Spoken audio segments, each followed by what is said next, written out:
Well, as you can see to the northwest, all you see is haze, dust.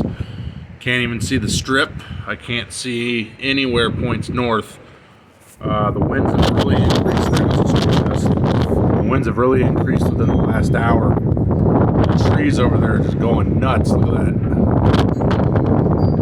Man, getting blasted here. We're under a high wind warning through tomorrow morning, so they're expecting gusts at times of 60 miles per hour. I'm getting dust in my eyes. Yeah, we're expecting gusts to 60 possibly throughout the valley.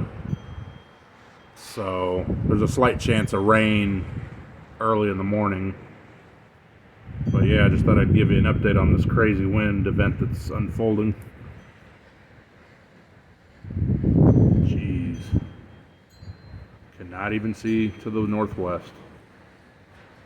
Just completely socked in. Oh man. The wheelbarrow blew over about 5 minutes ago.